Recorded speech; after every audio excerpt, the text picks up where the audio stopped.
Hello, and welcome to my presentation about the Cascade Mountains. I haven't made a name for this character yet, and I have the knowledge you seek. Well, the internet has the knowledge you seek, but whatever. That's not important. What is important is that I'm teaching you about the Cascade Range today. Wow, isn't this fun? Anyways, our first destination is Mount St. Helens. Probably one of the most infamous volcanoes in all of America. But for the life of me, I can't remember why.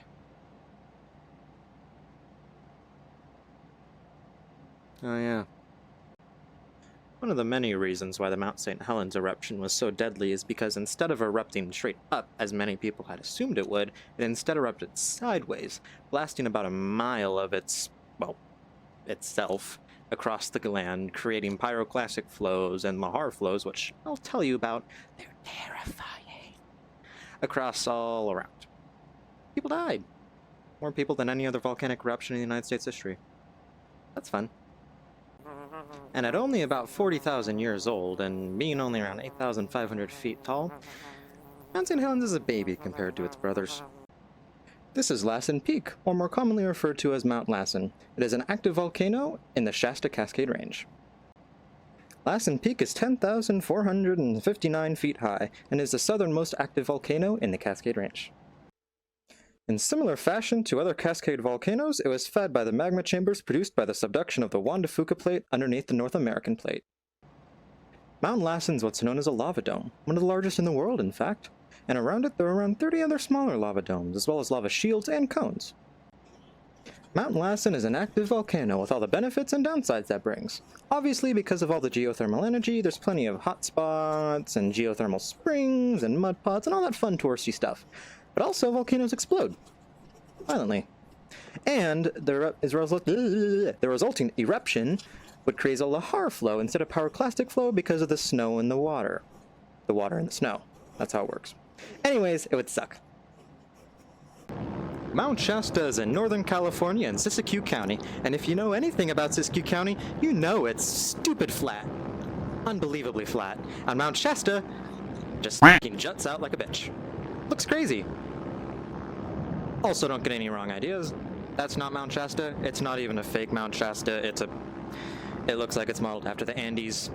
I just wanted to use this stage at least once in this presentation, okay? It's on a plane. There's so many different funny things I could think of, but they're all, like, not geology focused. Seriously. This video would be like 20 minutes. Well, actually, they are supposed to be 20 minutes long, aren't they? Huh. At around 593,000 years old, Mount Shasta is one of the more senior residents of the Cascade Volcano Range, and it hasn't erupted for a pretty concerningly long time. The Geologic Survey places it at a very high threat, although it's probably not very high, but a lack of eruptions isn't particularly a good thing. It's a bit like earthquakes, but even more complicated.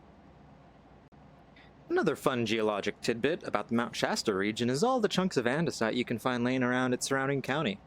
You have sizes ranging from that to smaller to that to bigger. And they don't even look like that, they look like frickin' red meteoroids. They're cool as hell. I'd recommend you go check it out. Just try not to pick that stuff up. Next on our list of volcanoes is Mount Rainier, and this is a pretty damn good visual analog for it. So we'll just leave that there and do absolutely nothing about it.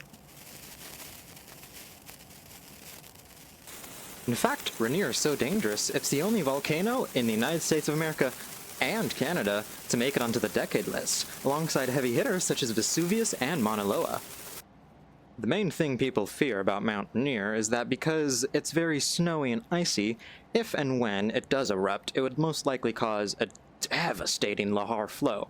Lahar flows are very terrifying because they're basically the consistency of wet cement, the boiling point of water, and they travel at around 22 miles per hour. And, one time when Rainier erupted, they kind of created one that was 30 miles! Despite the possibility of what is pretty much a local extinction event, people like to use Mount Rainier for all of their mountain needs. Stupidly. Right, so now that we've learned about plenty of cool volcanoes, I think it's about time we learned about a disappearing lake. I'm not even shitting you right now.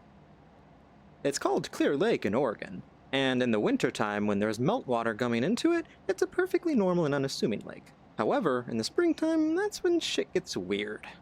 Throughout the spring months, the water level continuously drops, and in summer, it's just a normal meadow. You would never knew there was a lake there. It's not evaporating though, as you might think.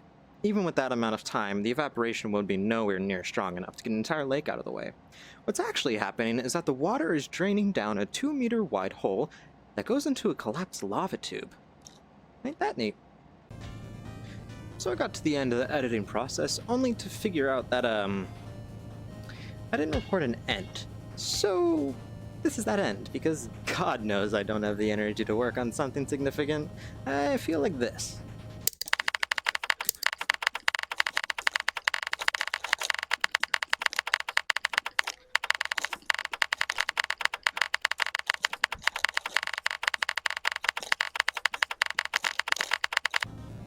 Anyways, I hope you all enjoyed my video. If you didn't... oh, what the hell am I gonna do? Anyways, have a good day.